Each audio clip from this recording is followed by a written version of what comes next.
Podcast, episode number 77. My name is Steven. I am joined, as always, by producer and co-host extraordinaire, my man, Kelly. Let's get to it. Tons of MMA news to talk about this week. Man, did ever a lot of shit come down, obviously, with cancellations and moving shit around. Fight Island as well. No sports upon us in the near horizon. This tunnel is so dark right now, Kelly, that we are looking through. It's going to be a long time, I think, before we even see any normalcy. And, well, I don't think it's going to be as long for sports, but definitely a long time before anything gets back to normal. That's for damn sure. Very long time. And so here we are, man. Just did a bunch of bike riding. It's Easter long weekend up here, obviously, as it is in America as well. Done a ton of bike riding this week, obviously. Just rode around, went on one hell of a forest adventure. And other than that, just played a ton of video games. How about you, Kelly? What'd you get up to this weekend? Not a lot. I bought 2 kittens for some reason. Are you serious? I think just out of boredom, yeah. I am serious. How have I not seen these kittens yet? Oh, yeah, my God. So then I got those, and then what else did I do? I don't know, just a lot of work, I guess. Yeah, eh? Yeah, I hear you. When you work in our industry, I guess my industry and your industry, yeah. Separate industries, but busy, both of them. Yeah, exactly. No, it's, you know what I mean, there's still a lot of people going on, a lot of stuff going on.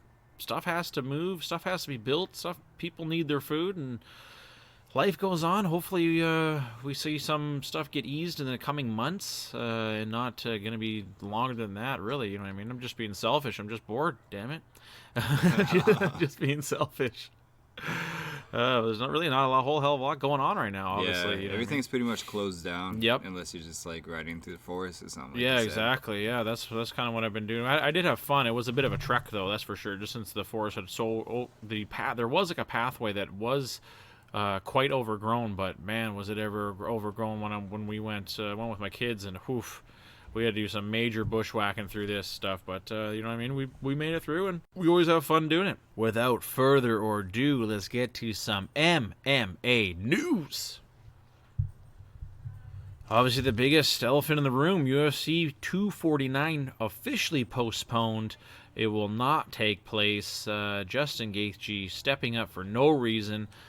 Tony Ferguson obviously not going to be able to find a dancing partner, and with obviously Khabib now, you know what I mean? It's the coronavirus was obviously the nail in the coffin, even with Khabib not wanting to basically fight. We obviously have seen the postponement is inevitable, and when that date will come around, who the fuck knows?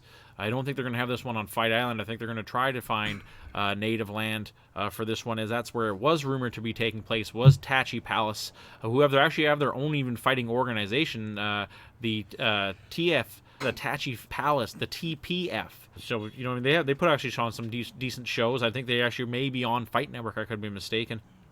But Dana White coming out saying he was so honored by them stepping up and saying, hey, you can fight here, saying he will have a future event at the Tachi Palace casino. So it's going to be the first place that he's going to have the event at once he comes back, or once everything starts to get back to normal, basically. Well, that's good, just because, you know, I mean, they can have fans come there, and fans pay, you know, I mean, for all their stuff, you know, hotels stay, the tickets to get in, and, you know, obviously, if you're going to go there, you're going to spend a little bit on the casino or whatnot, so Dana White obviously going to step up for them in a little bit, and that's cool for them. Where it goes from here, who knows, Kelly? I don't see it happening. I just, you know, I mean, if he got all these people coming out, Disney, the governor of California, and ESPN coming to Dana and saying, you cannot have this event. You know what he's gonna do it?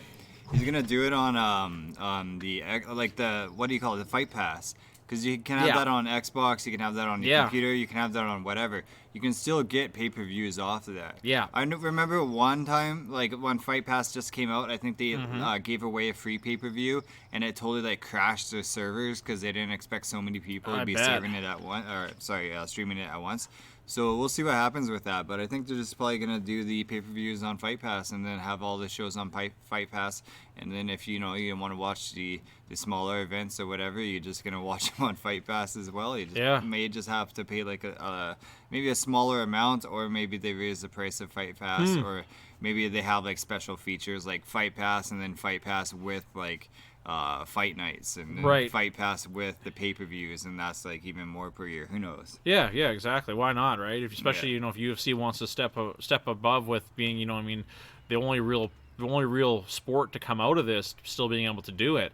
It just comes, it's just one of those things. It's just two dudes, even though he has a team with him. It's still just two dudes fighting. Yeah. Where, when you have teams, it's personnel, and then up to 20 guys at least, for a team, and that's not even including the personnel. That's just the players. Yeah. With basketball, football's even more. Football, you have tons of dudes. The thing is, the only two people who can't really social distance themselves during the fight are the two people who are fighting in the octagon. Yeah. Everybody else can stay. Everybody else can stay away. Like even the ref doesn't necessarily have to be close and that close. So if they're being safe and social distancing before the fight, what danger is there during the fight that they're gonna get it from each other? Good call, man. Good call. Very good call. Basically, it would just be sparring partners too, and even they can be on lockdown. Like as long as they're social distancing, practicing, like everything's safe. Washing your hands when you go grocery shopping. One person for the house. Everybody's being safe, right? So yeah, exactly. It shouldn't be like such a big danger. It should be just the same amount of danger as maybe going to a grocery shop. Mm-hmm. That's about it. That's way more dangerous. Yeah, it'd be more. Yeah, exactly, because a bunch of people have been there touching a bunch of stuff. Where this octagon could be like totally sterilized before the fight too. So it is safer, like you said, than grocery shopping. It's safer to fight right now than grocery shopping. Well, you can even to be extra precaution, just have both fighters, being quarantine themselves for 14 days before that, training at home. And just quarantine yourself. That's a way to do it too. Right? Yeah. You know what I mean? And then you're even double safe. You can still work fundamentals while quarantine. Yeah, exactly. Of course. You know what I mean? So it's just shitty that, obviously postpone. Like I said, I'm just being selfish again, really. But all these people coming out and saying you can't do it. What we see from here, who knows? A Fight Island, though. I love that idea. Fight Island, and Fight Pass pay-per-views. Yeah, That's exactly. You know what I mean? It's one of those things. It would be super cool. Like like Bloodsport, even like your buddy brought up, Kelly. Props will go to him. You know what I mean? Like Bodog fights used to be like used to be on a fucking island. You know what I mean? Bodog fights was on like a fucking boat. Yeah. And and like in Russia too, they had like behind like closed doors in like a hall. You know what I mean? So it's why the hell not? I like the idea. It was enjoyable to watch. Why the hell not? Like right on the beach. Yeah. You know what I mean? I like the idea. Who knows where this island's going to be? I think it's going to be obviously a secret. But Dana White coming out saying the infrastructure has been started. At least, obviously, you got to build stuff. You got to build facilities. Tons of different stuff you have to build if you're going to have all these people. I don't know. Obviously, you'd be like an island. You know what I mean? That you would boat to, or maybe take a small aircraft to. Who knows how you're going to get to this actual island from where the major hub is going to be? Yeah. So I think obviously that'll have a lot to do with where this island is placed out. Interested to see how much work they actually put into a fight island that they're not probably going to use after this pandemic unless there's another one, you know what I mean? Or maybe they just fly out a bunch of rich people there once in a while. Yeah, I could see that. Yeah, I like the idea of the fight island. I see what you're saying though, but how does it pan out for the future? Yeah, you're not going to have every fight there. So how much money are you going to throw into this island? I think a lot. I think they're going to have to. I think they've obviously had somebody count the pennies on if they close up shop or if they throw some money at this Fight Island thing, and then have that. So I think they've had somebody count the money and say this is actually going to be better to build this island and then still be able to put on fights rather than hemorrhaging and just losing everything altogether. So you know what I mean. Is that if that's true or not? You know what I mean? What happens if you fly all these people over and something does happen? Somebody does get it. And somebody, you know what I mean? Then there goes Fight Island too, right? So you, like you said, Kelly, you could put all this money into it. One positive test is all it's going to take for that island to have to be burned to the fucking ground. Or at least quarantine after sterilized for at least, is it, 15 days? Half a month? Yeah, exactly. So, you're going to leave an island you spent billions of dollars on for half a month. That's going to be a lot of revenue loss as well. It'd be a super waste by then. Yeah. Super waste by then. Yeah, but I'm excited for Fight Island. Where is it? I don't really know. I'm sure that in the telling months, my only prediction could be off the coast of America, off of California coast, I'd have to assume. Yeah. Or near like Australia. There's a ton of islands near there, but Australia has some of the most restrictive, laws for people coming and going right now. obviously. And they have always had restrictive laws with people coming there just for vacation. So they're the people who are on the tightest lockdown right now. That's for damn sure. And if it's off the coast of there or New Zealand, the same thing, which is the rumor where the island is. They may have a harder time logistically just getting people in and out.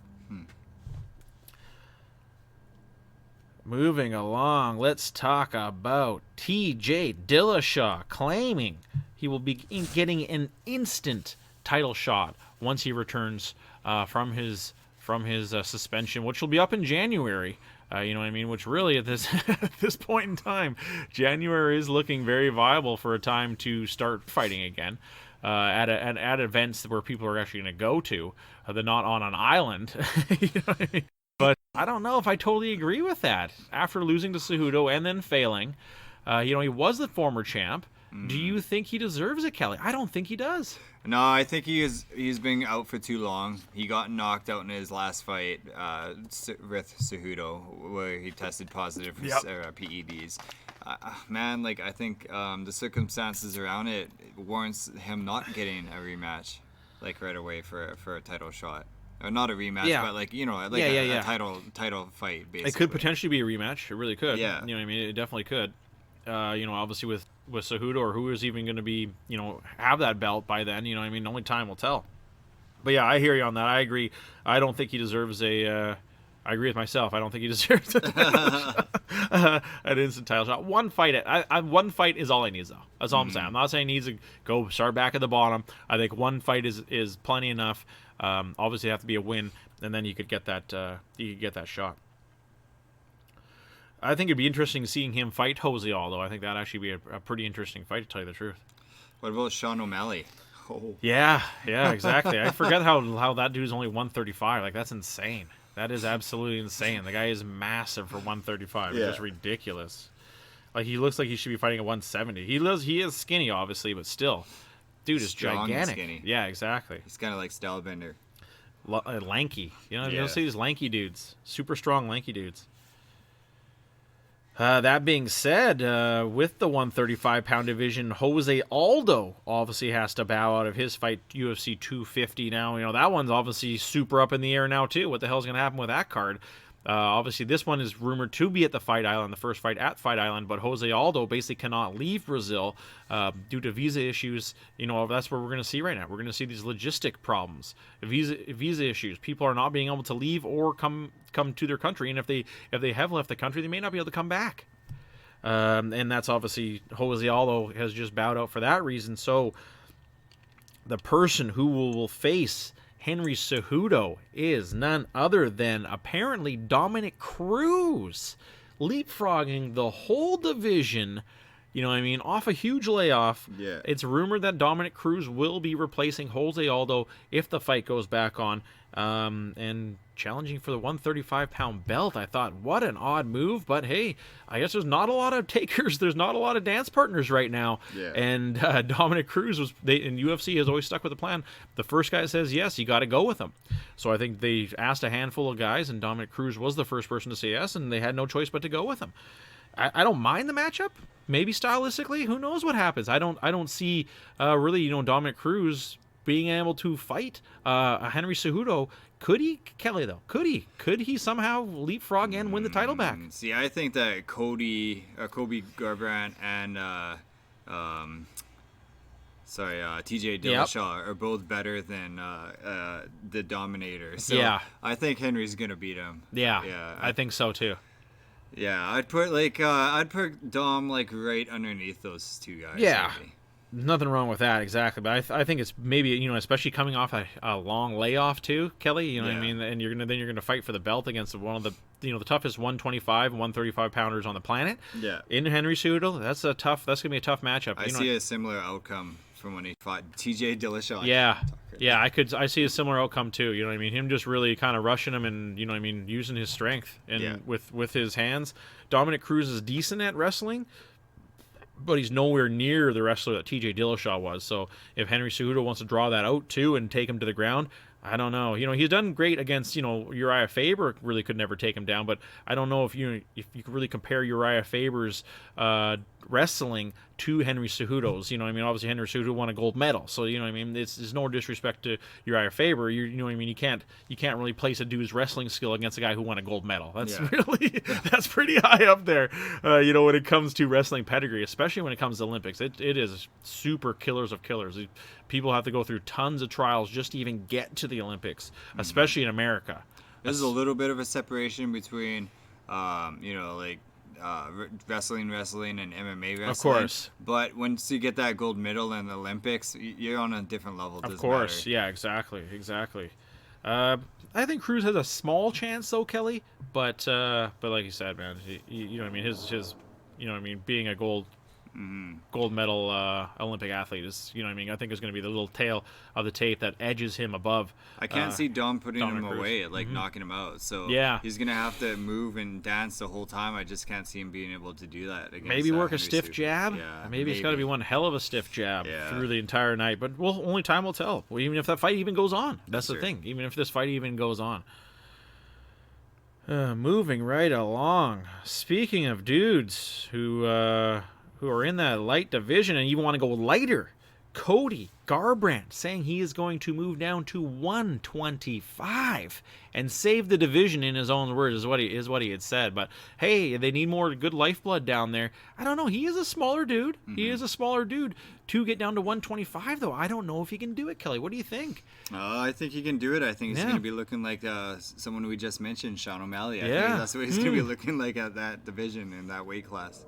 Yeah, you know what I mean? Just have to get on. Maybe he hasn't really cut down super tough to get 135, and maybe 125 is easy for him. And if it is, I could see, you know, easily a champ. You know what I mean? Could he challenge Cejudo at 125 and, you know, be that guy? Or, you know what I mean? Obviously, the belt is up for grabs right now with you know, Benavidez losing to Figueiredo. You know, even to mix it up with those dudes, 125 is all of a sudden has become a watchable division if Cody Garbrandt does join. We have that fourth dude, the fourth dancing partner.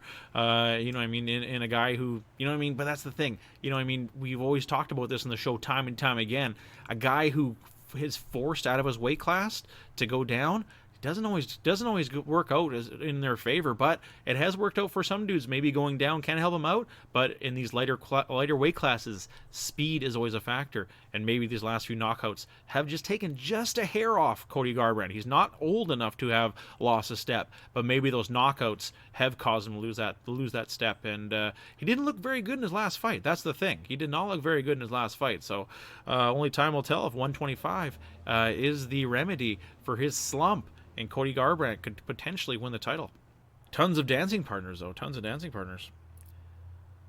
That brings us to Artem Lobov making an announcement that he is going to test the free agency waters. And I thought, man, okay, that's kind of weird, you know what I mean, to go from, you know, bare knuckle fighting, which is kind of, you know what I mean, kind of actually giving him his name, really. You know, UFC, he didn't have a great career. So, you know what I mean, goes over to bare knuckle fighting championship, really does amazing. You know what I mean, has one fight that really put them on the map, and a dude who had, you know, has had a few other multiple fights, fighting a former boxing champ as well, and even you know, winning that one. You know what I mean? So it's one of those things where, you know, it's so weird that this guy is now becoming a sought after free agent, Kelly. You know, like, how nuts is that? He has been reportedly offered $1 million by Bellator to fight MVP in the UK. Like, what the fuck? How could a dude like this get one hell of a offer like that? I am just super, super shocked by it. I think it'd be a good match for MVP, though. He is lanky. He's a good striker. I could see him beating Artem. You know, Artem's more of like a...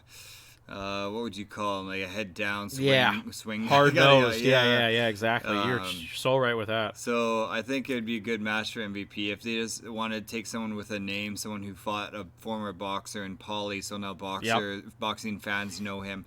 You know, if you want to build up MVP's name before the Lima's fight, then it'd be good. Yeah.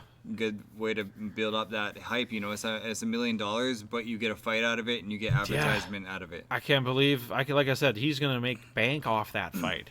He's going to make super money off that fight. I think he'd be an idiot not to sign it, but it just kind of going to say to the fact of how much money is bare knuckle boxing actually giving this guy if he'd have to even think about $1 million being on the table for an MMA match. He hasn't even taken the fucking offer, Kelly. So how much money could this dude be getting is just insane. Yeah. You know what I mean? But he has a losing record, Kelly. When in the history of time have we ever seen a dude get offered this much money for a losing record? He's 13-15. Kelly, 13 wins, 15 losses. You know, he's beaten a lot of tough dudes, and he's lost to a lot of tough dudes in the UFC. Obviously, he had a very long UFC career for a dude who had as many losses. He only has 2 wins in the UFC.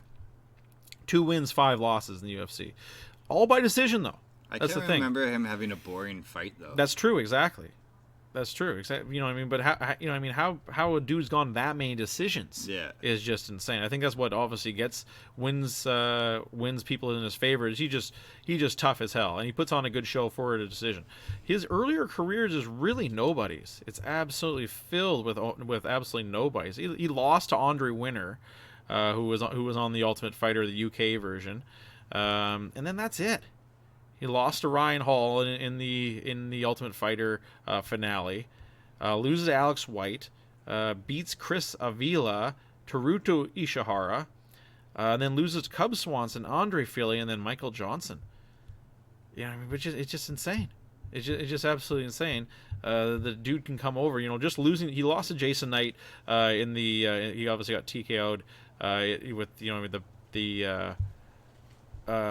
the bad stoppage at UFC. At the bare knuckle fighting championship.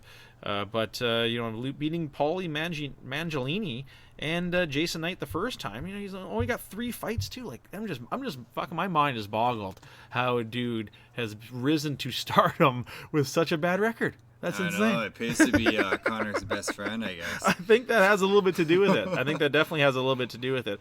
Obviously, Connor's got one hell of a manager, and obviously he's helping out Aram Lobov because he really likes him. But I was just super amazed by that.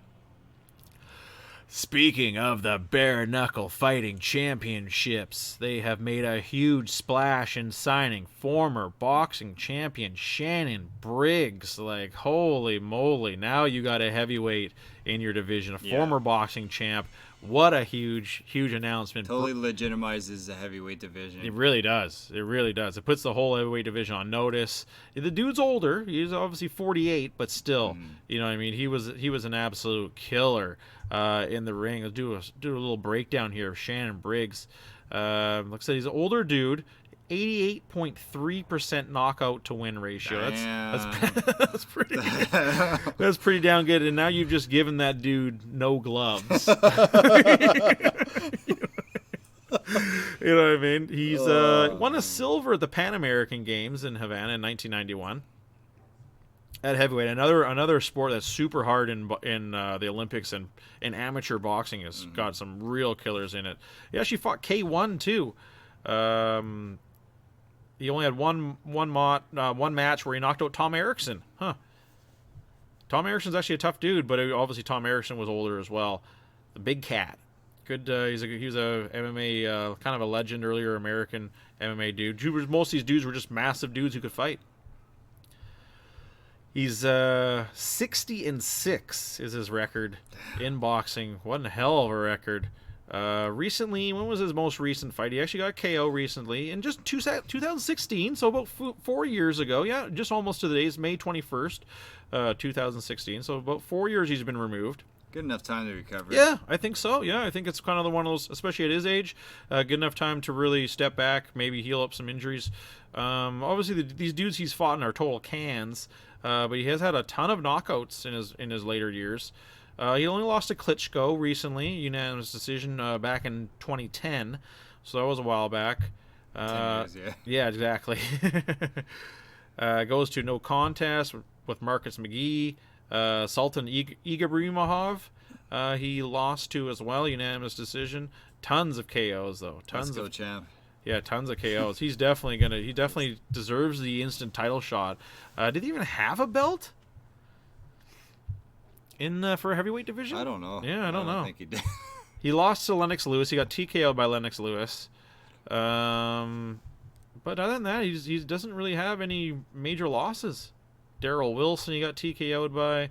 But, that's when he was fighting, obviously, in his prime, fighting nothing but champions. One hell of a career for this dude. Huh. Fighting out in New York. I'm really excited to see this guy come into bare knuckle fighting championship, and it really, like I said, Kelly, legitimizes the sport, and it turns a ton more heads. Yeah, turns a ton of people. Are going to tune in for this, and I've been already sold on this event, and now this even adds even more. When they resume, who knows? But only time will tell. Who's gonna fight him though? Jesus, they'd have to give someone a lot of money in order to fight him. Please not Bigfoot. Please not Bigfoot. I don't want to see Bigfoot die. If that's what Gabriel can do to him, oh my god. It would be almost instant death. That'd be kind of interesting matchup though, Gabriel Gonzaga versus him. That's kind of interesting matchup, really. Kind of odd. We could see that. You could see those two dudes fighting in a bare knuckle fighting ring. Of all the places, who to think that? I think he's gonna be champ. Oh yeah, easily. Yeah. It's gonna be tough for any of these backyard brawlers, former MMA guys, to have the boxing pedigree that he's going to have, like I said, with no gloves. Yeah. It's going to be tough. Obviously, as time taking its toll on him, he may have a year, 2 years left in him, really, at 48. Mm-hmm. But still, if he wants to fight, let the dude fight. But it's a heavyweight division, too. It's, usually the older guys are up there anyways. Yeah, it's not a speed, really, division. It's a power division. Yeah. Power is the last thing you're going to lose. Power and technique, yeah. Exactly. He's still got to have power with him for a long time coming. Gonna switch it up here a little bit. Gonna do reviewing the reviews, and then we'll break down all the video games. Make the video games the main event of the show here. Tons of video games to get to, and let's get to for some reviewing the reviews. Back by popular demand, reviewing the reviews. There's so much, we gotta be thankful for a lot of these places being open and shit, so I don't really want to do McDonald's and crap like that, because I am thankful for them being open. This is just for comedy, obviously. I think we can still agree on. I gotta think of something else, but I think we gotta keep going to the well, just because Walmart's despicable. And there is other options of Walmart in these times, obviously, but I'm just gonna stick with Walmart. Just maybe we'll come up with something new next time. Like I said, it's kind of hard to rag on fast food places right now because we're gonna have to start relying on these places soon enough. You know what I'm saying? Their jobs are hard enough right now. They want to be at home quarantining. They don't want to be making less working. Yeah, exactly. So let's just stick with Walmart, just because Walmart does suck terribly. Yeah. And let's do it here. Walmart in Corpus Christi, Texas. Not a bad one. A lot of people loving it for some weird reason. 4.1 stars out of 2,221 reviews. I always love the people taking pictures. Can never go wrong with that. Ooh, here's a good one. This guy is a true Texan too. He's got the Cowboys symbol, the Cowboys star, as his profile picture. Terrible. DP Kelly has his initials. 2 reviews, 1 star. 3 weeks ago, I have sent money through Walmart many times. Today, my coworkers could not receive the money that I sent because of an employee named Ruben. ID and reference name was given, but still refused. Customer service should be what it says. Customer service. Ooh, look at this guy going. But I'm kind of confused. He's sent money, like they have like MoneyGram through Walmart or some shit in Texas. Yeah, it's weird. You know what I mean? That is weird, isn't it? You know what I mean? Like, I know there is services to send money, but why are you sending money through Walmart? Yeah, to give to your employees? The hell? Why wouldn't you just mail them a check or something? You know what I mean? Why are you MoneyGramming through? Well, I'm so confused by this. You gotta fill me in, America. You can go to Walmart to send MoneyGrams? Man, weird. This guy used the fucking horse post. Yeah, the Pony Express. The Pony Express. Is that shit still around in Texas? Or you can even there's programs you can just email people money. Yeah. It just goes into their bank account. Yeah, You know what I man, mean? it You just seems do like- it for, you can oh, send man. someone money from your phone to their phone, and then they can use that money to spend later on their card. It just You seems know what like I mean? such a like it's way too much work. Super archaic. So you'd have to drive to the Walmart, take your cash, and then go to a teller there, wait in line. And these times too, you want to wait in line at Walmart. You know what I mean? So you're gonna go in line, give the money to be able to send to somebody else somehow. Like, how are they sending it to the other person? Like by mail, or you know what I mean? Are they sending them a MoneyGram or something? So do they go to another? Do they have to actually go to another one of these pickup stations, another Walmart, and pick up their money? I am so confused here, Kelly. I am incredibly confused. How backwards are you, Texas? That is crazy. That is, isn't it? Weird. I email transfer money all the time. I know, it takes 10 seconds, not even. Weird. Here we go. We already found the newbie review here. ML, one review 2 months ago. It's a little bit long. It's not bad. It's not bad. Love this store particularly. It's my favorite Walmart. But yesterday was having problems at self-checkout, and this tall, skinny white man didn't get his name, who was a manager there with a yellow vest, came over and made us feel like fools. Was talking to me and my husband like if we were not welcome there. Something just didn't feel right. Horrible experience. Some just didn't feel right. Like, what are you getting to here? I just love it. I'm confused. I just love this. Too much to explain is what they say, Kelly. There's too much. There's too much to explain. Left there feeling looked down at. We are Hispanic and don't have much money. I don't want to talk about it. But when I see him at the store, I will get his name. Frowny face. I'm Weird. So confused. I know. There's two. They don't want to get into it. I didn't want to bring it up, but I'm gonna leave a review. But I'm not going to get into it. But I don't want to get into it. Obviously, I think what they're trying to beat around the bush and say this is a race thing. I think they're trying to say it's a race thing without being racist, I guess. I see. You know what I mean? Very weird though. Another one. Very well done, Walmart. Walmart in Texas here. Really getting it good here. Just come out and say it, man. Come out and say it. Just say they're being racist. Yeah. The dude was being racist towards me. That's pretty it. bad if that's happening. 1 star. Yeah, exactly. Terrible. Exactly. That's the shit you want to hear. This one's weird. I love this one. MG, 2 stars a month ago.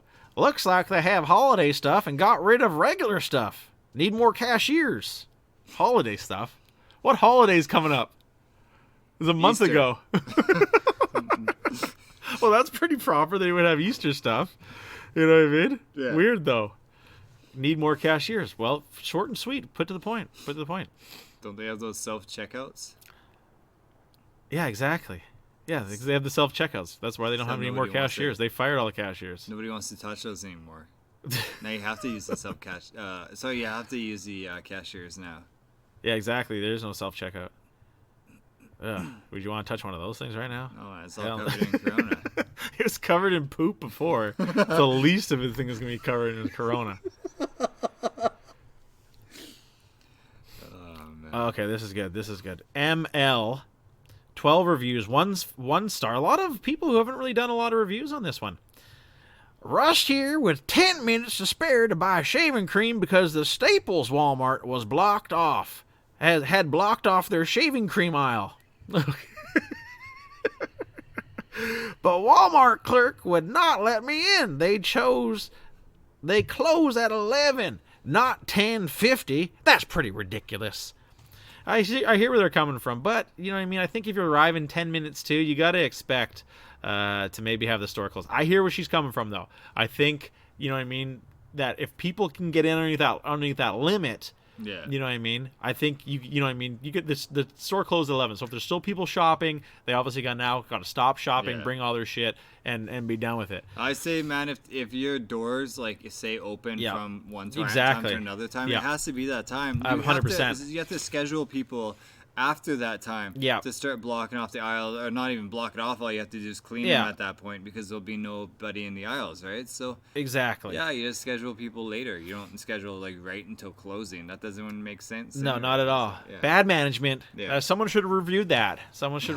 Bad management. I think it's probably just people being lazy and want to leave early. Obviously, yeah, exactly. Obviously, I agree. I totally agree with you. So maybe she's got a right gripe here. I hear you on that. But I have been. I'm only saying I have been to places where it is very annoying that they did close technically early. Yeah. You know what I mean? But exactly exactly that. If you got your set time for that time, that's when the front door closes, 11 on the dot. That's like it is in my work. You know what I mean? I don't close 10 minutes early. Yeah. I close right. I have to close right on the dot. That's when the door gets locked, and that's when the phones get forwarded. You know what I mean? Shit like that, right? Moving right along, so we actually have a legitimate gripe. First time. Let's get it. It's happened a couple times before. Whoa, damn it, this is a long one here. This one's a good one, just because they were mad because they thought they could give less than 1 star. So it's funny when people are mad because they have to leave a star. Yeah. Exactly. It's like, that's how the thing works. You can't say 0 stars. If it exists, it gets a star. Exactly. You have to give him a star. Yeah, here's another one. Weird. Another one exactly the same thing. I wonder if this one's a little shorter, so I'll read this one. Okay. 1 star, 2 reviews, LT, 7 photos, though. That's kind of weird. 4 months ago. Let me see. When was the other one? It's 4 months ago, too. Oh. The other one's 4 months ago, too. Oh, sorry. No, the other one was 2 months ago. Weird. Okay, let's read this one. I only gave a 1 star because I couldn't go lower. Yeah, I know. Here we sit at the grocery pickup bay E. Been here waiting for an hour and a half. Bullshit. We are from Central Texas. Been traveling all day. We ordered pickup because because we knew we would be tired. But here we sit, very angry, very dissatisfied. I think if you waited an hour and a half, you may have not placed the order. You know what I mean? If they said the order's ready and you go there and you have to wait an hour and a half, I don't think that's, you know what I mean? That's how when you know you can't just place the order and then show up and expect, oh, why is my stuff ready in 5 minutes? Yeah. They would obviously have sent them a message saying, hey, your order is ready for pickup. This person saying how clean and helpful this plate everyone was, and they will be back. That's a bullshit review. Everybody helped me so good, and place was spick and span. Thank you. This one I love. Just says, thanks, Walmart. Merry Christmas and Happy New Year to you. And it's kind of weird because this review was done 3 months ago. I don't know how accurate the time is. You know what I mean? But that was, my math would say that'd have to be about 4 months to be right around the same time. Very weird. Why would they wish? That's not even a damn review. You can't wish them. We can't well wish them. This is for reviewing. This one I love too. This Walmart is way beyond ridiculous. Totally obnoxious staff and rude too. It's kind of the same thing. Obnoxious and rude. Shouldn't be 2 things. Someone else mad because they don't price match. What? I thought this was supposed to. This one's kind of stupid. This one's a topical one here. EM 71 reviews, 2 photos, 1 star 3 weeks ago. No paper products online. Shameful. I think that's just kind of, how could you really be blaming Walmart for not having it, for not having that? It's kind of weird. Yeah. It's probably out of stock, most of the paper products. Yeah, exactly. It's not their fault they're out of stock right now. It's the times we live in right now. You can't blame the store because they're out of stock. You know what I mean? Weird. That's really weird. I got to end it on this one, though. This one is gold, Kelly. This is fucking super gold. They have their profile picture. I love it because it's a single review, newbie review. They went out of their way to do a profile picture, and it's the Roblox symbol. so you can tell. So you can tell where this one's going to go already. And their name is God of Cats. It's 1 star 4 months ago. They sold out of Black Friday sales we wanted. And it's like how awesome is that? Bravo! That's the best review ever. Black Friday in America, they sold out of the items, so you're going to leave a 1-star review. They didn't have a million of them. They didn't have a million stopwatches or alarm clocks TVs for $5. The $5 alarm clocks.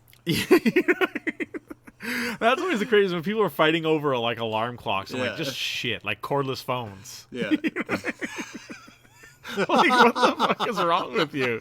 You're gonna fight somebody over a cordless phone. Oh man. Like an obsolete piece of equipment. You're gonna punch a guy for it. And here, this person's perfect. They're mad because they ran out of stock. That's what happens on Black Friday. You know what I mean? I'd be surprised if something didn't run out of stock. Yeah. If you weren't there, like, what did you expect? Yeah. It's Black Everybody Friday. gets a Black Friday deal. Everybody. Yeah. Exactly. The door crasher. Exactly. And they ran out of it, so you're going to be mad. I love it. That's really good. Really good. Man, I think that's probably the best Walmart we've ever done, Kelly. Walmart in Texas. I should have known. Texas would have had, you know what I mean, a mixture of educated people and absolute rednecks and terrible sports fans. So that I shouldn't have been surprised. Well, we'll take a quick little break, though, and we will be right back after these brief messages. When you're cleaning your shit from COVID-19, be sure to use plenty of hot water. That's right, you heard me. Hot water. Right out of the tap, steaming, to get a good, deep clean. Hot water is different than cold water. Do not drink hot water. Welcome back, folks. Hope you enjoyed our commercials and go grab yourself a cold, tall glass of water on the house. Tap water, that is. We are live and outside, much like we were last week as well. Still doing the show outside. We should do this all the time, man. It's nice doing the show outside. It's nice. Bad. Yeah, it's nice doing the show outside. Obviously not as soundproof, and the background noise, the ambiance. I find it doesn't pick up as much as you think. Oh, really? Yeah. That's for sure. No, that is for sure. You can hear it faintly, but you know, when coming over my super loud voice, you know, what I mean, I think it kind of drowns it out. Like Mike can only grab so much stuff. But let's get to some video games. Obviously played a ton this week, as I think, you know, I mean, it's going to be easy to shift the show to more of a video game orientated meat of the whole show. Obviously I played a ton, still playing tons and tons of Orna. You know, the shittiest thing, I'm not taking public trans right now, so it's really cut into like massive. Like I play probably 80% less right now because, you know, I can't play and drive. Yeah, because you know, I played a lot through because that was every day, right? Yeah. Every day I play an hour in and play an hour out, so I was playing 2 hours just on public transit. I guess that makes sense. You know what I mean? Yeah. Now I only play like a half hour Shit. of the game, right? You know what I mean? So, but I'm still loving it. That's the main thing. I'm really loving it. I went up a rank in the world rankings. The 250 is like straight up crazy. You know what I mean? I'm 239 now. You know what I mean? But to be 250 in the world, you know, under the 250 mark in the world is pretty crazy. But this is now I'm not like jumping up levels anymore at all. But hey, whatever, it's cool. You know what I mean? I'm still grinding away. You know, obviously taking my foot off the pedal the last few weeks. Just doing a lot of, you know, they have a special thing, Kelly, that, you know, just because of the whole COVID-19 shit, so people can play at home a little bit more by lowering your personal gauntlet's refresh time. So if you're doing just a basic gauntlet, it'll be refreshed every hour, which you could really get the gauntlets up then. But it's just basic dudes, and boss gauntlets are every 3 hours, and the endless gauntlets are every 6 hours. Which normally an endless gauntlet would be 24-hour refresh time. So it's kind of a nice little touch. A little bit more experience is where you're getting, not a ton, but just a little bit more experience. So it's, you know, I mean, it is noticeable, but I am just having fun. Rode my bike around. That's the thing, you know, I rode my bike around on, I think it was actually Friday, because I had the Friday off with it, that actually being Good Friday. I rode around a ton by myself, playing the game. It really took a ton of spots, took about 50 spots, and then took about 20 spots the next day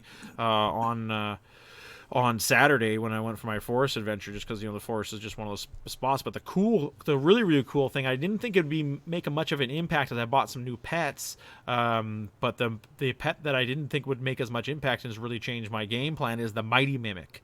To have the Mighty Mimic as your pet, he's a good guy to battle throughout the, you know, I mean, now he's more like a tier guy tier 8 guy, but to see him at the as a tier 10 boss is really, really good. The thing that separates him from everybody is not his attack, it's the fact that he has the 100% buff chance to give you Mimic's Mischief.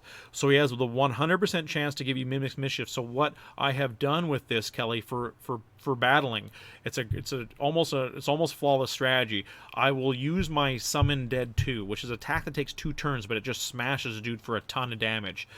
While that first turn I'm not doing anything, my Mighty Mimic has given me Mimic's Mischief. So I can use this attack. He gives me Mimic's Mischief while I'm waiting for my second attack, so he is giving me a free turn, basically. So that's why he's kind of upped my game, because he's basically nullified a turn. Because normally I would have wanted to cast Mimic's Mischief, which would doubles my attack, doubles my magic attack. It would take me a turn, and then I would have to do it. So theoretically, it would take me 3 turns, what it only takes me 2 turns, and I will smash the dude for 20,000 hit points at least. You know what I mean? And they won't have a chance to buff up. So if I hit them, the only bad thing about it is if I miss. Obviously, if I miss, I don't smash them, but I still have a good chance. Then I have a better chance to do it. But obviously, the downside is Mimic's Mischief can give you negative effects, which would affect me, being hurt more on that third attack from him. So, but if generally they don't live through that first attack. They don't live through the first attack, and I can walk through them because they are not buffed up. They haven't done anything because I've just smashed them for 20,000 hit points. And smashing someone at my level, for like another dude who's also my level, for 20,000 hit points is just massive. Nothing can live through that. Nothing can live through it at all. So it's a really nice touch to be able to battle the dudes I'm battling right now, and so it's just kind of cool. I've also bought Fenrir as well. I used him in an Endless Gauntlet. He didn't really do what I thought he was going to do because he has Osmos Strike, which actually heals you as well. So it wasn't really great on the Endless Battle. Obviously, the hard part about fighting Endless Battles, which I didn't think about, obviously, now I'm going to be doing tier 10 Endless Battles, which are fucking super tough. But really, really enjoy the game. Getting that Mimic's Mischief has really changed a lot for me in just a week's time. I know I'm really tough to fight too, because now I can, even on when I'm defending, my dude can really smash dudes. But I am looking for one spell that I have not been able to find. You can only get it at the stores, and it's an ornate ward, and it ups my ward percentage and makes my ward last for longer too. So that's in my PvP battle setup. My ward is just massive. It's 25,000 hit points, which is just really, really tough to battle. So if I could get that out and then have that ornate ward, it's going to be really, really hard to battle me. And that's what I've already noticed, Kelly, is that I've seen a few of my spots I have like no health at all because I lived. I beat the tough dude around here where he tried to take the spots back and it didn't work out for him. He's been obviously quiet now. Obviously most of the other guys around here have actually been quiet, just with the lockdowns and shit like that. But really still enjoying the game, and just cool to tell some new shit about it. That's just how crazy it is. I'm this far in, I'm still having new shit to talk about with it. Man, The Witcher. Holy shit, Kelly. Witcher is fucking cool. I'm really getting into it. Witcher 3 is really cool. I recommend it to anybody out there. Before I can even get into what happened this week playing The Witcher, I recommend it. Witcher 3 Wild Hunt. What a good game, Kelly. I gotta recommend you play it too, man. It was really, really good. Because I went in with low expectations, thinking it's gonna be exactly like Skyrim, or it's gonna be exactly like this game, and it really is its own game. That's what I'm kind of finding now. It's really its own game, just with how you play and the storyline. The storyline's actually pretty good, actually. I think it's the perfect amount of storyline and the perfect amount of game, where you're not being bogged down with terrible endless storylines. I find they actually keep it pretty quick, the little storytelling of it, so that's why I really enjoy it. I think that's what they've done. They really went out of their way to kind of edit out some of the storylines, so you're really not sitting there talking. What I'm finding now is with Ciri as well. So she was the little girl in the beginning that you helped train, but she never took the mutations, and I'm not sure. Like, I didn't play the first 2 games, so I'm not sure why she left. But that's what the Wild Hunt is after. The Wild Hunt is after Ciri because of that. I think because she has some of the secrets of the Witcher, and she's like half Witcher, half not Witcher, because she didn't get the mutations that I have that make me immune to shit. That's the reason why I fight all this badass shit. But it's really cool. So that's now the story has come across. That's when I went to go see this guys. Now I have to find Ciri because the Wild Hunt is out. That's who they're after. They're out to get her, and that's how they know they're going to get her, is through me. and that's what this king, his daughter, that's who his daughter is Siri, and that's where I have to go get her, and that's why I have been hired, and the sorceress have been hired, Yennefer have been hired by this guy to find Siri. So that's now the whole story's kind of coming about why, you know, you have kind of a reason. You found Yennefer, and now you have kind of a reason of what you were doing, and that's to find Siri now. And before the Wild Hunt finds her, and obviously you're going to be battling the Wild Hunt along the way, which is like this crazy ass, like super like demon dudes. They're on these massive horses, and they're just massive dudes themselves. And that's what was kind of crazy, is that so now I'm in a new area where I kind of had to actually go back, Kelly. I had to actually go back, because I was find the levels. You know what I mean? When you fight enemies, there's levels, right? And I think I was only like 2.5, so I really wasn't bad. You know, I was fighting level 4 dudes, but what I really didn't realize is my weaponry really sucked. Mm-hmm. So I went back to the first level and just did all the side missions, did every single side mission. And what I had found, and it was really cool, was I had got a like a schematic to build a Viper sword of silver and a Viper sword of steel. So that was my biggest flaw, right? But I still had my basic, the first sword. I'm going into the next level where I still have the basic sword that I got right off the game for my silver sword. I had a new steel sword, but I hadn't got a new silver sword. So I got these schematics, which just gave me tons more damage to my silver sword, and an even better one. It was about only 20 plus damage to my steel sword, but it still was a huge jump. And then to get extra 46 damage, and it also poisons the thing you're fighting for my silver sword. It really changed the game. So I got that right off the bat, and then I was really mopping up dudes in the first level, and then I got to go around do it all. It was really cool. Kind of open it up. I really figured I really should do it, because you get these shrines. There's these shrines everywhere, Kelly, where some will you get like a certain time limit on a certain spell you do, so it'll up and make it stronger, or make it have a faster cooldown or some shit like that. But it also, some of these shrines will give me a point to distribute on my dude too. So right along there, it's super important to get these things and just up all my special abilities and shit like that. So that was really cool. So then I make it to the second place, and then that's when I really see the damage these Wild Hunt dudes can do, because I got to go find this merchant. But the Wild Hunt beat me to it. They beat me to it, but they don't have the Witcher sense, so they didn't find out all the information I did. But they just showed up, and they're these huge dude, like ghost like type dudes, and they just freeze the whole place. That's what's really cool, Kelly. I show up at this village, and it's just like all snow and ice. Because that's how they come in. All the lights go out basically because of how crazy, how evil these dudes are. And so I thought that was really cool. I'm up against like a force that seems unbeatable right now. From where I am right now, these dudes seem like they are just, only option I have for them is run for it. That's the only option I have fighting these guys. So that's kind of cool. I'm sure near the end of the game I'll be able to fight these guys, which which would be just kind of cool. That's how you build the whole thing up for these games. Have like this force that's almost unbeatable, and then by the end of the game you actually can damage them. And so I thought that was kind of a cool touch, just to kind of show how badass the enemy is you're fighting. But I'm doing a mission for this Blood Baron. So there's this dude called the Blood Baron, and that's how he's the first. So I get there. The guy, this merchant dude's just tortured. They just totally murdered him. But I found some more information. I got it. So then I go talk to this Blood Baron guy, and he's just like a normal. All these rulers are total assholes in these little areas. And so I went to go to this dude, and he was the last person seen Ciri.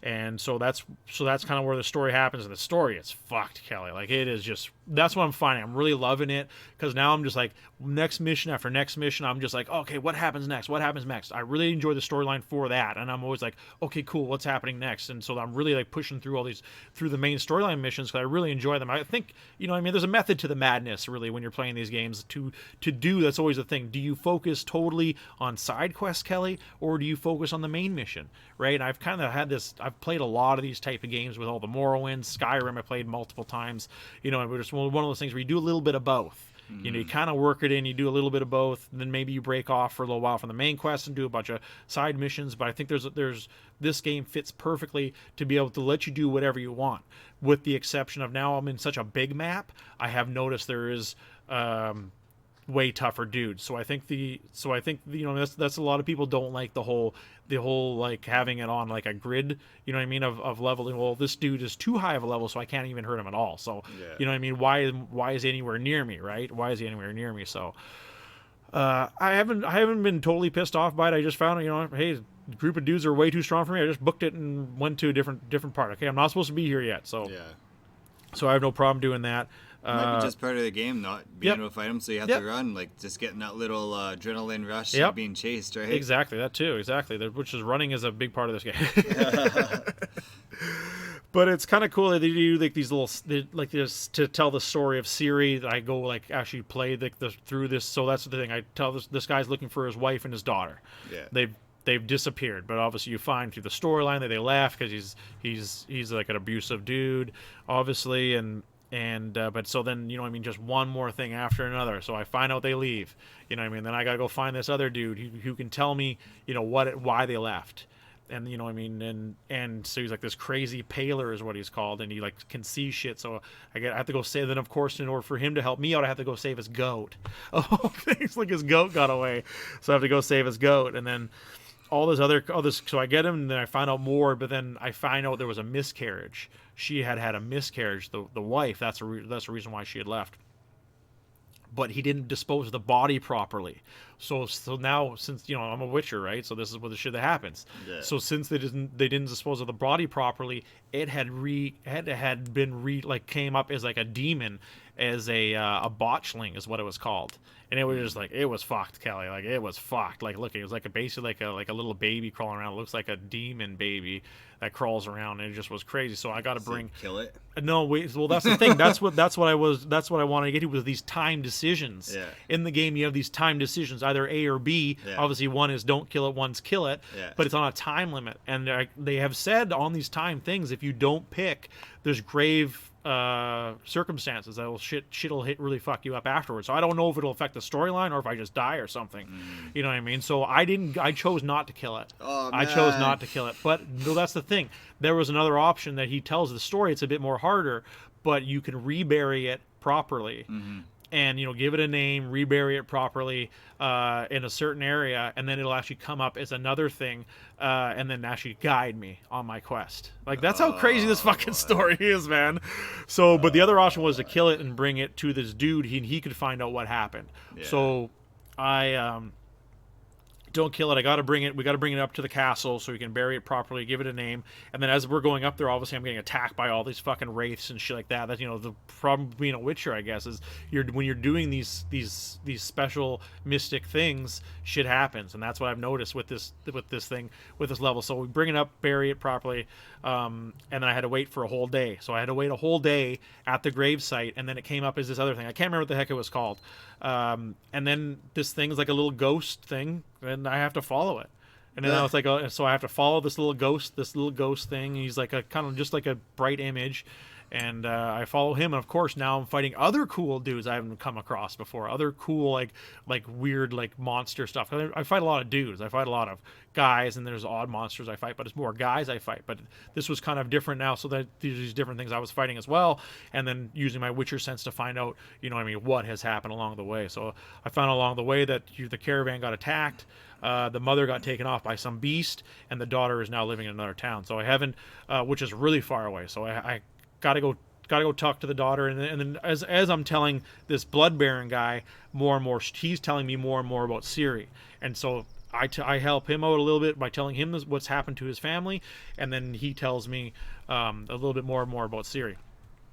That's what kind of came out, like how Ruthless was. Came out that he was abusive, drunk, and drove his family away. And all in the meantime, there was actually a miscarriage during this, and he didn't know what to do with the miscarriage, so he just dug a hole and buried it, and causes all this other shit. So the storyline is absolutely fucking amazing. Check this, and I'm barely in the beginning. Kelly, check this game out, Witcher Wild Hunt. What a fucking game! Absolutely amazing. I cannot say enough good things about it. Good life lessons too. It kind of is. Kids properly, or they'll come back as demons. Day one shit, man. Day one shit. Really cool game because on the Xbox Ultimate Game Pass they have obviously I played tons of it right now, but right now they obviously have a spring sale going on. The spring sale for Xbox. PlayStation's doing the same thing with Steam. They're all doing a spring sale. And there's one game I've had my eye on for a very long time. It's called How to Survive 2. Is what the name of the game is. Just kind of like a basic game. it was never really worth that much money. I think it was only worth like, I think when it first came out, I think it was like $25. But I still couldn't justify buying it, really, for some weird reason.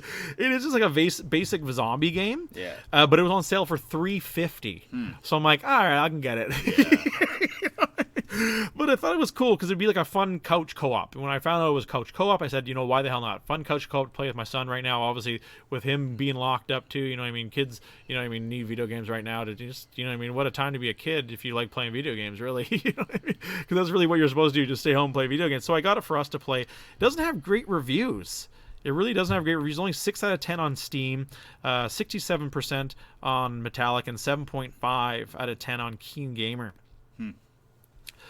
Made by 505 Games. They made a lot of these smaller games. It's come out. It's an older game too. It came out in 2016.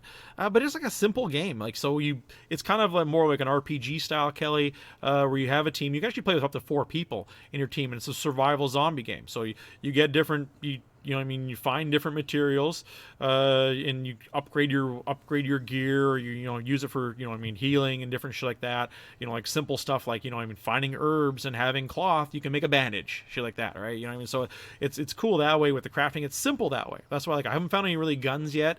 I just used like a baseball bat. We just played. We haven't played a ton of it, but I enjoyed it. It's a good mixture of missions with just playing towards your base. You have like a base and shit like that you build and upgrade. More missions you do, the more you upgrade your base, then the higher you can make your level.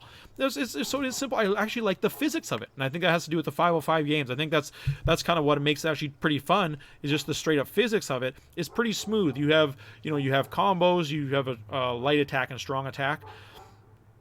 And that's about it. Really, it's just simple going around. But I think that's the funnest part about it. Like you always said, time and time again, playing with friends, and having friends to play with. So you're doing different missions. It's kind of funny. It's little storylines like this dude, some Russian dude, and he'll allow you to come and stay at his place. He kind of teaches you. He's kind of like the tutorial guy. So like I said, we're still basically in the beginning of it, so I haven't done a ton of it. But I could see it obviously, losing a little bit of luster later on. But there's different enemies. That's the thing. There is a few different enemies, and not just basic one style zombie, right? So there's different zombies like bloater styles, and there's rabid coyotes and shit like that. Will it be more than that? I don't know. But I like I said, for $3, couldn't go wrong with that game, man. Couldn't go wrong with that game. And then another game that was also on sale. There was a massive sale actually on this one. Was Warhammer 40,000 Inquisitor. And I thought, why the hell not? Why the hell not? Really, It was dirt cheap too. It was dirt. I think it was originally $50 on for 14. And it's another thing too. It's one of those coach co-ops. That's just another simple game. I was surprised that it was actually as expensive originally as it was, because I haven't played it. That's the thing. I just downloaded it. I haven't played it yet. It's almost like. It's almost like one of those things where maybe the game was overpriced when it first came out, because it looks pretty basic. It's just kind of a hack and slash and shoot 'em up game. It is one of the newer games too. Which these Warhammer guys they do a lot of these games. Martyr, it's actually normal $50. And it didn't get good reviews too. Only 6.10, 69%. Or sorry, 6 out of 10. That's just not great reviews for a game that's like $50. But I figured, another coach co-op. Why the hell not? Really? Warhammer games have never got great reviews, but I think it's more of like a fandom thing. Definitely, yeah, definitely. The one game that I did enjoy was the first Dawn of War. I thought that was a really, really good game. Mm-hmm. Even though the strategy ones are a bit more of a niche game now too, I thought it was a good game. But the second one really killed it. That's the thing. The second one that came out was fucking terrible. It wasn't anything like the first one. The first one was great. That's got a good... Warhammer Inquisitor does have a fucking really good review on... just recently for Steam. Nice. Yeah, 69%. It's not terrible. So it is mixed reviews. It's good. It's not an older game. It's not that old. About 2 years old. Came out in 2018. But I'm actually looking forward to play it. It just seems like a cool little hack and slash, a little bit of RPG elements in it to build up your dude. You obviously more missions you do, you unlock weapons depending. I think that's gonna be the fun part is depending on what do you want to be. You could be melee or a shooty dude, and I've always thought that is fun in those games. So like I said, can't go wrong with just a 2-player game to play and have fun with. What the hell else did I play? Oh yeah, tons and tons of Super Smash Bros. Ultimate. Man, did we ever play a ton of it. Unlocked all the characters, Kelly. Really, really cool. Still finding the longevity of it now, you know what I mean, too. Just playing, with the whole family, and, it's really, really fun, man. The amount of levels, but, kind of lost that goal now with unlocking everybody, but now having everybody, man, is it ever fun. Man, is it ever fun. I'm just constantly picking dudes. I think that's what they've done better than the last ones, is that you always kind of had your one guy, maybe 2 or 3. This one, I like playing with, like, 10 different guys, that are really good, really fun to use, and just not enough good things to say about it. Like, especially like the simple thing of like having like the weapons in it, Kelly. In the stage you have those weapons, and having a Pokeball, and that Pokeball to be so random of what kind of Pokemon is going to come out of that Pokeball, and they have different ones now too. So they have just a standard Pokeball, and then like a Master Ball, and like different ones. And then so what coming out of that one is going to obviously be a different Pokemon, and then when they fight for you, that's what's crazy. When they're fighting for you, they're super tough. They really change the tide. Getting these items really changed the tide of battle a lot of times. So we've just had an absolute blast. But the funniest thing this week, I crushed it. Just Dance 2020, killing it. I don't know what it is, man. I honestly don't know what it is. Just whoop my kids at it. Super good, man. They just couldn't hold a candle to my dance skills. Does it still use the Kinect or? You just use one controller in one hand. Okay. You have you have to have one of the Joy-Con controllers just in your right hand. So how they are able to know what you're doing, when it's a left hand stuff, I don't know. You know what I mean? How accurate the game is. Maybe I've manipulated it somehow, like subconsciously, that to get the but you really have to get your movements into it. I think that's the only thing I take away from the game is you really got to get your movements into it. There was one game I got like 12,000 points. I'm like, holy shit! Did I because everyone, you can see all the records of everyone, like anybody in the whole world could have got the highest score out of anybody, and their name will be on there until they get knocked off. So I think that'd be kind of cool to have your name on a song, and it'd be kind of silly, you know what I mean? But whatever, you know what I mean? I think that'd be kind of cool to have a global thing. But the guy above me had 13,000. I'm like, how the hell did that guy get that? But I'm not like, I didn't practice the song. I played it once. Yeah. You know what I mean? And I got that high of a score. So if you really practice and got into it, I think you could really crush some of these numbers. That's what I liked about the Xbox Fitness. Yeah, that's what you're saying. Have, yeah. ratings as well. I always like being up near the top. Of course, exactly. You know what I mean? You can see your progress and you can see your rating with it. Exactly. And that's about it for video games for me this week. Kelly, what'd you get up to, my man? I played a lot of Apex Legends. That's basically all I played, really. Nice. Yeah, they have like a new event going on. The Old Ways event. Oh, okay. It always seems like it's like always a Bloodhound event. I don't know what's going on. Well, I guess they had the Octane event too, and they still have the Octane little place in the old map there. I got a hard on for Bloodhound. Yeah, apparently. So there's like some new skins and stuff like that. It's nothing special. It's just random skins and fucking little markers and shit like that. Nothing big. I've been starting to like more pick which guy I use based off of like what my teammates pick. So if I have like a Watson on my team, I'll usually pick Caustic. If I have a Caustic on my team, I'll pick Watson. If everyone's gonna be like just an attacking guy or like a traveling guy, like say Watson or Pathfinder, then I'll just pick someone, like Octane, someone who could move fast as well. Because people will play to like their own advantage. And one thing I hate is like Mirage is pretty versatile where he can play, where if you're just gonna like lock yourself up in a room. He still has his moves can help in that, like right. He has one where he just turns into like a million holograms. Yeah, exactly. Not literally, but you know what I mean. And then you don't know who you're shooting at, and then you're getting hit with the fences and the little like caustics, little poison gas things. You know what I mean? Like he can be using that, or if you're out in the open and you're just running, he can disappear. If you're getting shot at from a distance. I've noticed a lot of people pick him. So he's pretty versatile, but what I hate is like, if you're gonna be Mirage, like don't lead people out into the middle of nowhere if they're like not if they're not like speed people, if they're more like people that are defense. You know what I mean? Yeah. And I found that like I'll grab defense people. Because I'll be like, oh, my team needs a defense, and then a Mirage will just like start running to the middle of nowhere out in the open. I'm like, I have nothing that can help me here. You can disappear and run off. Yeah. That's great for you. Doesn't work very well for me. That's his strategy. He's using you as cannon fodder. It's a meat shield, and that's often what happens too. Oh, like, really? You'll get dropped, and then like they might pick or kill the other team. Maybe like most of the time not. But exactly. You know what I mean? And then that's not a strategy for longevity. Yeah, so I just hate it. Like play with your team's advantages. Don't just play with yours. You know, like take everything into consideration when you're like traveling or you have like you want to go somewhere. Make sure it's somewhere safe.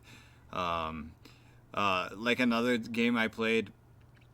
Basically, I had a whole place locked down as Watson. I had my like little shield reviving thing going on, because her like special can actually recharge your shield if he gets hit. So I had like the whole place locked down, and then we had a good place like right in the middle of the fucking I don't know what to call it, the shrinking circle, and the Gibby on my team just runs out into the middle and like attacks the team in the middle of nothing when we had a whole base locked down and they had to come to us. And then, so he gets dropped, and then we're like, fuck, so we have to go help him, and then we get dropped, and the game's lost. Like, we could have won if he just played to, like, the team's advantage, but I guess he wanted to use his little dome shield and throw his, bombs down, which maybe could have helped, but if he waited for them to come to us, he could have let it go. It's just basically just using when you're playing ranked, you should be a little strategical, or just don't play ranked, basically. No, of course. And if you're just going to just try to get your daily challenges and you're not even going to land with your team, you just want to land over here because that's your daily challenge or whatever, just don't play ranked. It doesn't make sense at all. No, exactly that. You know what I mean? I think it's been the number one thing you've said this entire time. Play as a team, and especially if you're going to be playing ranked, you got to play as a team. You know what I mean? Nothing's going to help you out. Yeah, exactly. So, yeah, they have that new event that I was saying, just new skins, doesn't really matter. But so I was going to talk about a new legend. Where's this? So let's go with Gibby is what people call him. Huh. It's a new one? No, he's not new. He's one of the original. Oh, Gibraltar. Gibraltar. Ah, yeah. Oh, that's right. Right, Gibraltar. Sorry, I said it wrong. It's all good. No, it's all good. I was like, talk about Gibraltar. Yeah, I'm just gonna put it in. And then, so basically, he's the biggest Apex legend. So he has the biggest hitbox. So basically, if someone's aiming at you, they're probably gonna hit you. But he can take more damage than other Apex Legends too. I think it takes about 20% more damage before he drops. That's not bad. Plus he has a shield that you can use, which takes up a little bit more bullets. But he is a huge target. If you're trying to be sneaky with him, it's not gonna work. You have to be like more the aggressor. So Gibraltar is a gentle giant with a wild side. Son of two Sarah's Search and Rescue Association of Solace volunteers, he has always been skilled at getting others out of dangerous situations that are common in the Outlands. However, he has only begun to understand the value of protecting others when he and his boyfriend stole his father's motorcycle. I didn't know that. Took on a joyride and got trapped by a deadly mudslide. His parents saved him. His father lost an arm in the process. Gibraltar has never forgotten the sacrifice and devoted his life to helping those in need. What a guy. So he's 30 years old. He's from Solos. planet. Tactical ability is his dome of protection. Basically, it's just if you're getting shot at and you're out in the middle of nowhere, he's one of the guys that can help you. He throws out a dome. In that dome, you could actually recharge shields and stuff quicker. So it's a good place to like recharge your shields before it disappears. I think it lasts like 20 seconds or so. Huh, it's not bad. Yeah, it's not bad. He has like a gun shield like I talked about before. That's his passive ability. It takes up a little bit more damage, but you have to be facing the person. It's pretty good if you're in close combat and you have like a shotgun, because he does take more damage to drop than most other Apex, but he is a big target. But if you're close combat and you're both like shooting each other's shotguns, he's usually the victor in that situation. And his ultimate ability is the defensive bombardment. Basically, that is he call in a concentrated mortar strike on a marked position. It's kind of like Bangalore's airstrike type deal. A good combo for him though is he can throw down his dome of protection and then throw down his defensive bombardment. And basically, so if someone's rushing you, or maybe you're getting third-partied, you can throw down a shield and throw down the bombardment like right where the shield is. And anyone rushing you is gonna get hit by that shit and get like really weak. If they do make it through to the shield, then you just hit them with a shotgun as soon as they get on the other side. That is a good strategy. So he does work really good out in the open. For like tight quarters, like I said, he works pretty good too, but you're not going to use that dome of protection in tight quarters because it's just basically like a big flare. People are going to see that, right? And then you have a high percentage chance of getting third-partied. But yeah, he's a decent character. He's not my favorite just because he is so big. It's pretty easy to shoot from far away too. But you know, he's a decent character. He's one of those guys that aren't gonna make or break the game. And if you use him correctly, he could be a very, very good, legend to use. So so that'd be my legend for this week. I did play a ton of Apex Legends though. Like, who did you find yourself using the most? It was probably a combination between Watson and Mirage and Caustic. Oh, nice. Yeah. You finding the fences with Watson are good? It is because you can use her little tactical ability, that thing that prevents the mortar strikes. I forget what she calls it, like a trophy system. You can use that to recharge your shields. Plus, it makes it so that those fences that you build, that recharges faster as well. Oh, crazy. So once you put that down, you can start laying fences like crazy all over the place. And basically, you always want to get like a 2-story place though, because they throw grenades, right? So you can go up and down. And put it in a safe spot where it's not going to get blown up. But yeah, you can just start laying it up. That's crazy. And I've been able to win games with just one other player with me, as long as they stay in the place too. We both just take a sides and they try to get through the fences and they get hit, and we just start hitting them as they're trying to blow up the fences. It works really well. Nice. Caustic, like I said before, I kind of went through him before. It's really nice because if you're running, you can just drop them and shoot their little traps. They blow up the poison and people can't get through it, right? So it's a good way to get out. I was able to trap a whole team into a building before with him, just right in front of the door, so they didn't want to like knock down the doors. And then I threw my like poison gas bomb, his ultimate ability, inside the place, and everybody just started dropping. And then I just started throwing my traps in and shooting my traps. So then they just killed the even rest more. of them. Yeah, that's crazy. Wow. Yeah. Should have just ran out of there, I guess. Eh?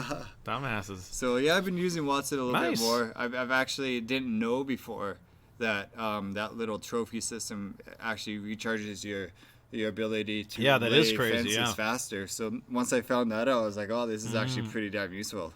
Plus, she's a smaller target too. Yeah. So I think that's been a defining factor for this game since day Yeah. one too. You know what I mean? That helps out. I think, you know what I mean, giving these people certain abilities with how big their person is obviously a equation that goes into when picking a guy. Yes. And that's cool. You found Watson was actually a really good, you know what I mean, somebody you didn't think was going to be good. Yeah. It's kind of like what it is on Super Smash Bros.